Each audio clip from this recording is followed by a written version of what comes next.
Hey everybody, welcome to Thursday night. John Skiba here with the Consumer Warrior YouTube channel, doing our weekly Thursday night Q&A where we talk about all things debt related. Again, my name is John. I am an attorney in the state of Arizona, founder of the Consumer Warrior YouTube channel, where we hope to provide information, point you in the right direction, give you some leads on ways you can deal with serious debt problems, whether you're looking at bankruptcy, debt collection lawsuits, wage garnishment, whatever it is.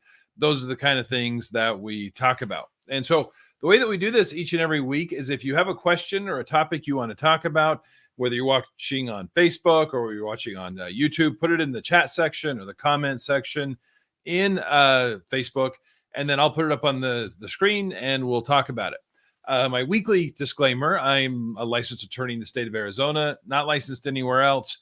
This isn't legal advice. Some guy just talking on YouTube. That's me. If you need legal advice, highly recommend you contact an attorney in your particular state. If you're in Arizona, I'll put it in the chat section. You can schedule a consultation with me and I can help you with your case. We can at least talk about it and see if it's something that I can help you with. You can click on that link there for Arizona residents only or people who have Arizona cases, and then that'll set up a call with me. I also want to give a quick shout out to Solo Suit, who sponsors our weekly live stream each and every week. You'll see a copy or a link to their website in the chat section. Solo Suit, they create products that help you to draft answers to debt collection lawsuits. They have a cool online settlement tool that helps you if you're trying to negotiate with creditors, that makes it so you don't have to deal with the creditor directly. I know a lot of people contact me and they say, I don't want to call the opposing attorney. I don't want to talk to the debt collector just because it ratchets things up, creates a lot of anxiety. Check those out. It's a great way to support the channel, support Solo Suit. There's some great people over there that can help you out with this. So I wanted to start off today. I posted a video. Some of you may have saw the video I posted where I did a little just kind of recap of a trial I had today. It's kind of weird in this post-COVID world when it comes to law, because I used to be, I always kind of consider myself somewhat of a trial lawyer in that I was in court all the time. Between arbitrations, trials, I had well over 400 of them. Most of them happened pre-COVID. I can tell you before COVID, I was in court probably 4 to 5 days a week doing different things. And now we almost never go. Everything's done via Zoom, done virtually. So I went down to the courthouse today, though, because I had a trial in the Superior Court here in Arizona. Superior Court deals with all claims or more than $10,000. And it was, kind of strange to be back. That actually renovated the courthouse while we were gone, and went back and actually had a trial today against the junk debt buyer Unifund. Unifund is one of the larger junk debt buyers in the entire nation. And this was a debt collection case that had been pending for over a year. And, gone through various things, gone through the summary judgment stage. We won there, gone through what's called compulsory arbitration here in Arizona, which is different than AAA arbitration. We had won at that stage, tried to settle the case. It wasn't settling, so it went to trial. And the trial, we were able to get a victory today. It was a good case. It was a good case for the defendant because there were a lot of problems. Unifund is one of those junk debt buyers, one of these companies that buy old charged off debts. They actually, it goes often through multiple transfers before it gets to them. So like in this situation, went from Capital One to a company called Distressed Asset Portfolio 3, to another company called Distressed Asset Portfolio 4, and then to Unifund CCR. And so it goes through all these different hoops. The more, if you're dealing with a debt collection lawsuit by a junk debt buyer, you need to look at those bills of sale, the transfer documents, and see, the more times it changes hands, the better case you have. Because as Unifund found out when we went to trial today, Unifund, the debt buyers, they only bring in witnesses from their client. It's very rare they're going to have someone from the original creditor or anybody, the other companies it was transferred to. So they brought in their witness from Unifund to testify. The problem with that, and I talk about this a lot in the channel, the problem with them only bringing in a witness from Unifund is that when you're in trial, a witness is going to go over documents. So if I bring a document into to court and I want it to be introduced into evidence. I have to have a witness who can go through it, authenticate it, and essentially tell the court, look, this is what it says it is. Here's what it is. And the person who's doing that authentication, they have to have competency. They have to have knowledge about how the document was created, how it was stored, essentially how it came into being. They don't have to be the person that drafted the document or anything like that, but they do have to have some understanding of how the company keeps their books. This is where a lot of the junk debt buyers run into problems, is because, like in this case, you had a Unifund employee trying to testify about Capital One documents, even though the Unifund employee had never been employed by Capital One. They hadn't been trained by Capital One as far as how they keep their books. And so they're in this situation where they don't have foundation. That's the objection to, is, when the debt buyer moves to admit it, was the objection foundation. How can this witness testify as to how a document by a third party was created? It'd be like me here in my law office trying to go in to testify about how Amazon keeps and maintains their books. I have no idea. And neither do these junk debt buyer witnesses. They don't know what they need to know as far. They're just guessing. A lot of times they'll say, to the best of my knowledge, it's a highly regulated company, so I'm assuming that the original creditor keeps their books in a proper way. They don't know. And so today in this trial, that's what happened, is I objected to the introduction of evidence of documents that they tried to introduce for Capital One. The objections were hearsay and lack of foundation. And they had 3 total exhibits. First exhibit was all the bills of sale and transfer documents. The judge allowed that in over my objection. The second one was the terms and conditions from the original card from Capital One. I objected to that, again, on hearsay and lack of foundation. The court sustained that, excluded that. And then the last exhibit was a handful of monthly statements from Capital One. I objected, same objection, hearsay, lack of foundation. The judge sustained that. So the debt buyer is in a situation now where they're here ready to go in trial. They only have one exhibit. They had the various transfer documents, the bills of sale, which had their own problems, but there's nothing in there as far as like to establish like a dollar amount owed, to be able to establish a breach, anything like that. And so when they completed their case, I did an oral motion for, in the old days, what was called directed verdict, but what is now called, it's a motion for a judgment as a matter of law, where we're saying, Judge, they did not meet their burden of proof. I don't even need to present my case because they didn't meet their proof. Now, if you do a motion for directed verdict, the judge can deny it, and then they allow the defendant to put on their case. In this case, the court granted it, said, yeah, there's not any evidence here. No judge or no jury could find in favor of this particular creditor.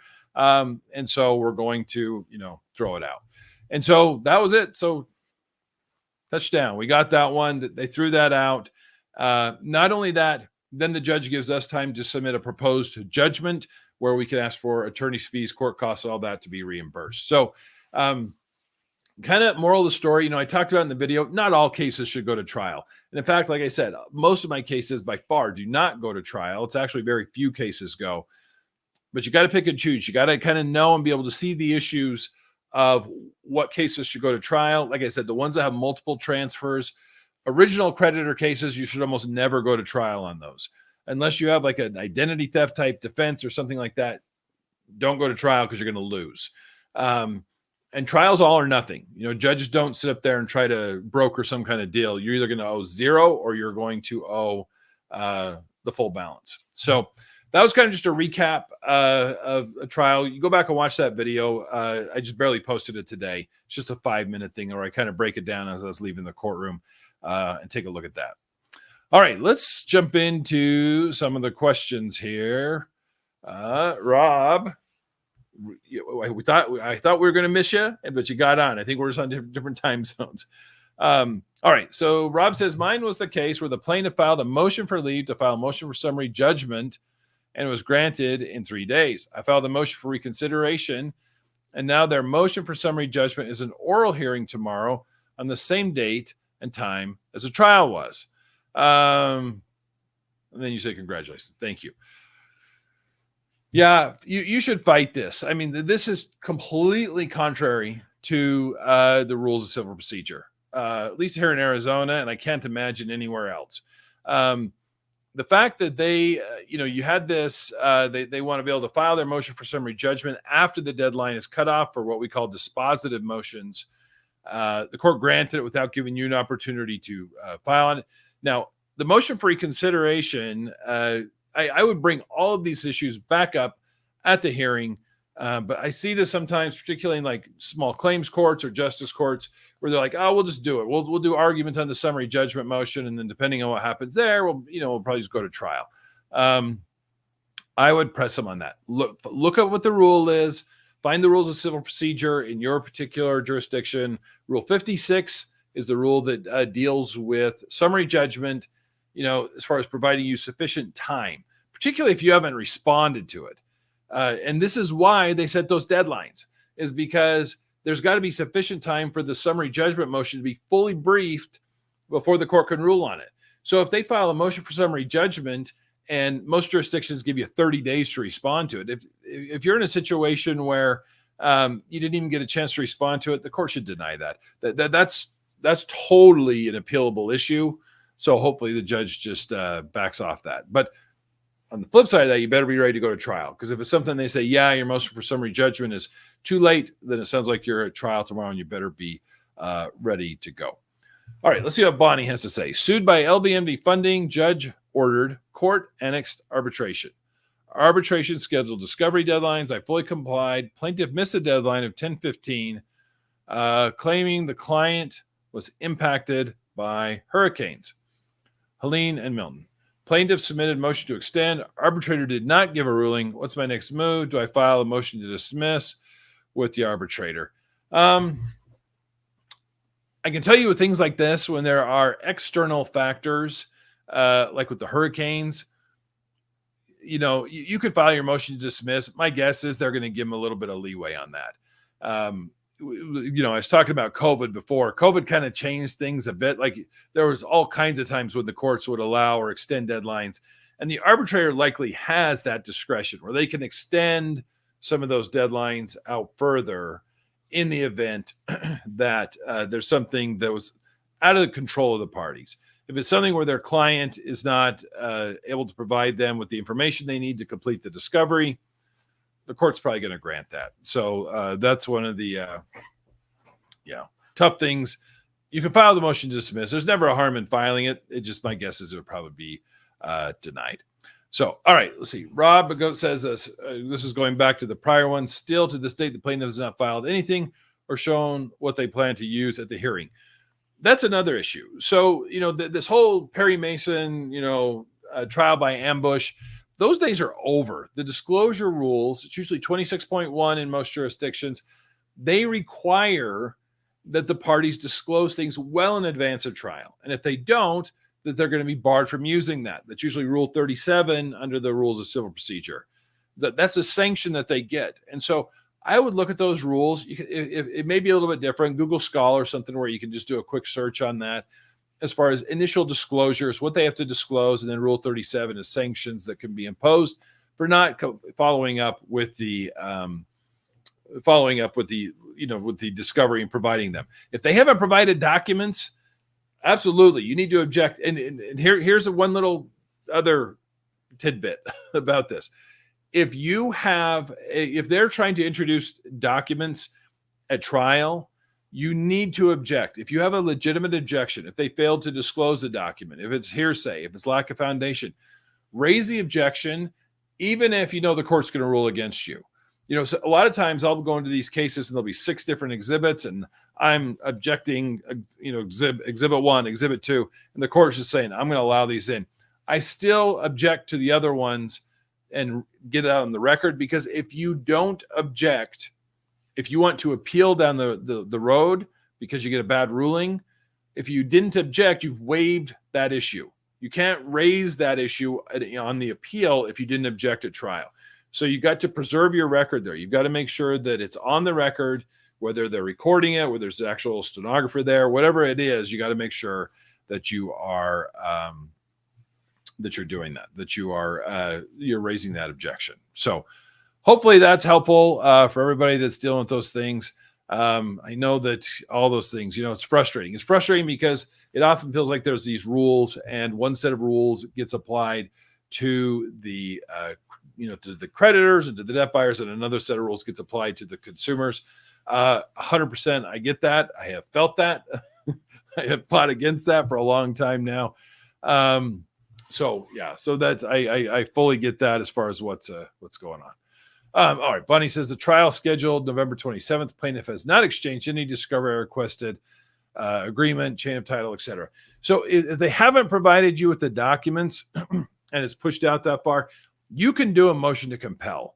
So a motion to compel is where you're saying, hey, they haven't provided what I requested. The deadline has expired for them to do it, and I need to get copies of that.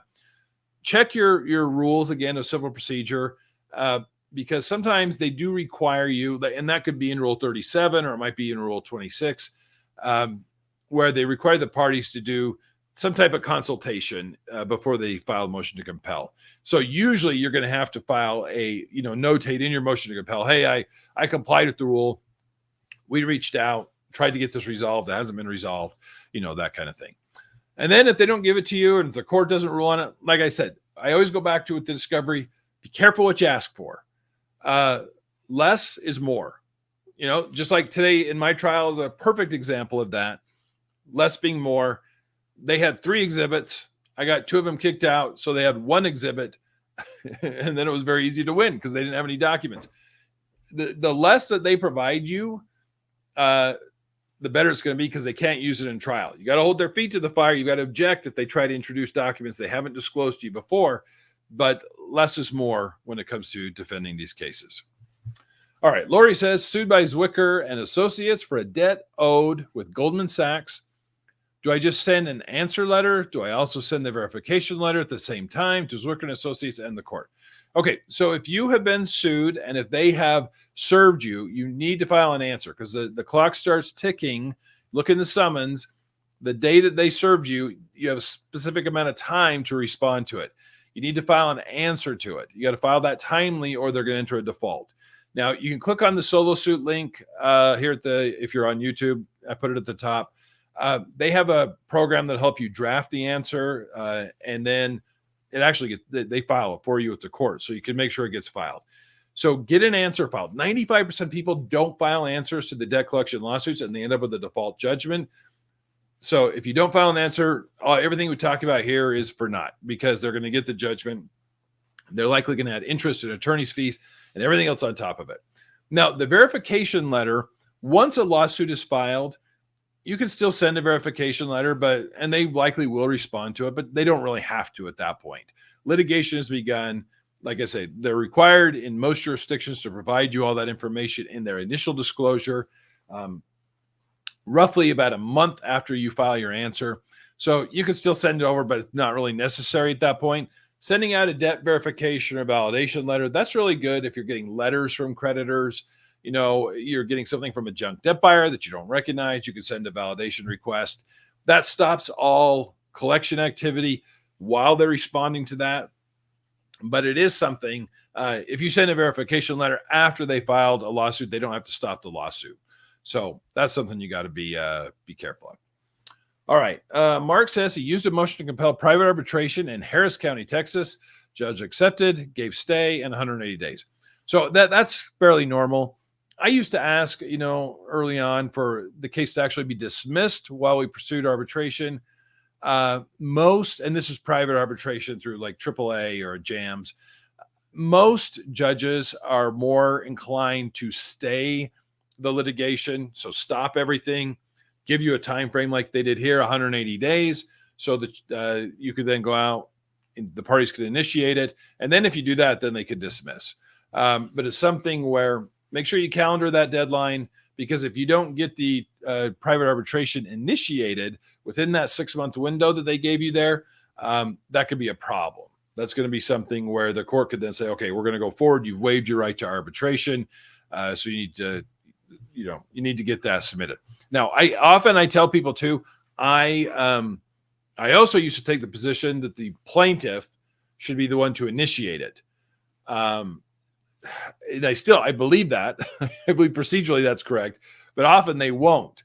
And then what they do is they'll come back and say, hey, judge, the 180 days came and went. They didn't file their motion. They didn't initiate private arbitration. Let's move forward.